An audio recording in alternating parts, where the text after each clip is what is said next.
Hello दोस्तों, स्वागत है आप सभी का टीडी क्लासेस में। आज के इस वीडियो में जानेंगे फिजिकल और केमिकल चेंजेस के बारे में। बट उससे पहले यदि आपने अभी तक चैनल को सब्सक्राइब नहीं किया है या फिर चैनल पर आप नए हैं तो चैनल को सब्सक्राइब जरूर करें। तो चलिए समझते हैं टॉपिक को डिटेल में। सबसे पहले जानने की कोशिश करते हैं कि फिजिकल चेंजेस हमारे होते क्या हैं। ऐसे चेंजेस जहां पर कोई भी नया सब्सटेंस नहीं बन रहा हो और जहां पर सिर्फ फिजिकल प्रॉपर्टीज ही चेंज हो रही, जैसे साइज, शेप, स्टेट और फिजिकल अपीयरेंस। जहां पर हमारा कोई भी नया सब्सटेंस ना बन रहा हो और सिर्फ फिजिकल प्रॉपर्टीज ही चेंज हो रही हो, उस चेंजेस को हम क्या बोलते हैं? Physical changes. तो यहाँ पर जो फिजिकल चेंजेस होते हैं उनको हम जनरली रिवर्स भी कर सकते हैं। अगर प्रॉपर्टीज की बात करें तो फिजिकल चेंजेस की प्रॉपर्टीज क्या क्या हो जाती है हमारी, कि कोई भी हमारा नया सब्सटेंस नहीं बनता। नेक्स्ट क्या है कि इनका जो कंपोजिशन होता है वो क्या होता है? सेम होता है। और यूजुअली इनको क्या कर सकते हैं? हम रिवर्स भी कर सकते हैं। अगर बात करें चेंजेस में, तो चेंजेस में फिजिकल अपीयरेंस यानी फिजिकल प्रॉपर्टीज ही चेंज होती हैं और कोई भी चेंजेस नहीं होते हैं। अगर एग्जांपल की बात करें तो बर्फ का पिघलना भी हमारा क्या होता है? एक फिजिकल चेंजेस। उसी तरह हमारा पानी का जमना भी क्या होता है? फिजिकल चेंज होता है। इन दोनों ही प्रोसेस में हमारे क्या स्टेट चेंज हो रही थी। एक में सॉलिड से लिक्विड बन रहा होता है और दूसरे में लिक्विड से सॉलिड बन रहा होता है। यहाँ पर सिर्फ फिजिकल चेंज हो रही थी और दोनों ही एग्जाम्पल में हमारे क्या हो जाता है? कंपोजिशन सेम रहता है। H2O बर्फ का भी सेम रहता है और पानी का भी H2O ही रहता है। अगर हम शुगर को पानी में डिजोल्व करते हैं तो ये प्रोसेस भी हमारा क्या है? फिजिकल चेंज ही होता है, क्योंकि हम वापस पानी को भाप बना करके गर्म करके वापस चीनी निकाल सकते हैं। इसके बाद अगर बात करें कि अगर ग्लास को टूट जाता है, अगर कोई ग्लास टूटता है तो वो भी हमारा क्या है? फिजिकल चेंज ही हो, क्योंकि ग्लास टूटने के बाद भी वो कांच ही रहेगा, वो चेंज नहीं होता, इसका कंपोजिशन चेंज नहीं होता है। वहीं अगर बात करें कटिंग पेपर की तो ये भी हमारा क्या होता है? एक फिजिकल चेंज ही होता है। अब समझते हैं हम केमिकल चेंजेस के बारे में।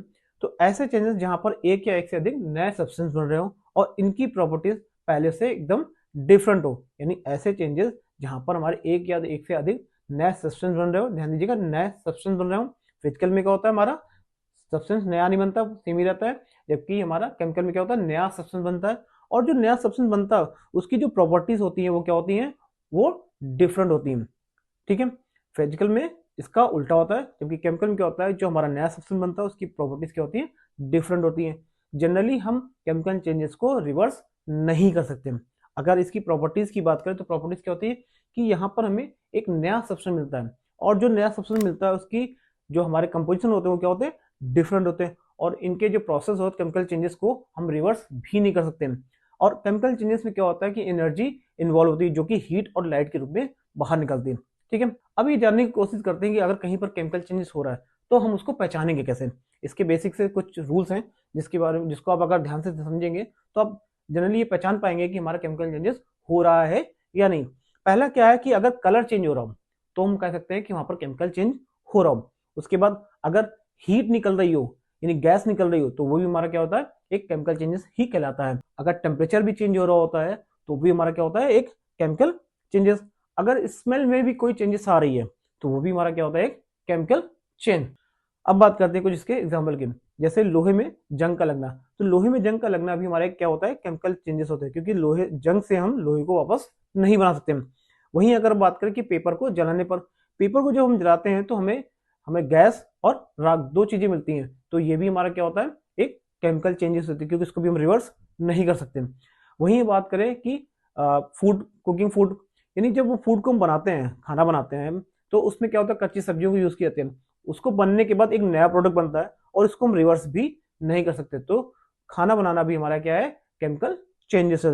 वहीं बात करें कि दूध से दही जमना, तो दूध से जो दही जमता है हमारा, वो भी क्या है? एक नया प्रोडक्ट बन जाता है और इसका कंपोजिशन भी चेंज होता है और इसको हम रिवर्स भी नहीं कर सकते। तो ये भी हमारा क्या हो जाता है? एक केमिकल चेंजेस। अब जानने की कोशिश करते हैं कि फिजिकल चेंजेस और केमिकल चेंजेस, इन दोनों में बेसिक डिफरेंस क्या है। फिजिकल चेंजेस में कोई भी नया सब्सटेंस नहीं मिलता, जबकि केमिकल चेंजेस में हमारा एक नया सब्सटेंस हमें मिलता है। अगर बात करें कि फिजिकल चेंज का जो चेंजेस होते हैं वो क्या होते हैं? टेम्परेरी होते हैं। वहीं केमिकल चेंजेस में जो चेंजेस होते हैं वो टेम्परेरी नहीं होते, वो परमानेंट होते हैं। वो एक बार चेंज हो गया तो हो गया। अब अगर फिजिकल चेंज हमारा टेम्परेरी है तो इसको हम रिवर्स भी कर सकते हैं जनरली। वहीं केमिकल चेंजेस को हम रिवर्स नहीं कर सकते। ठीक है।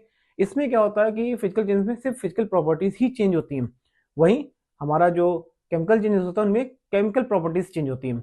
फिजिकल चेंजेस में फिजिकल प्रॉपर्टीज, केमिकल चेंजेस में केमिकल प्रॉपर्टीज हमारी चेंज होती है। एग्जांपल हमने पहले भी बताया, मेल्टिंग ऑफ आइस, ये हमारा क्या है? Physical change.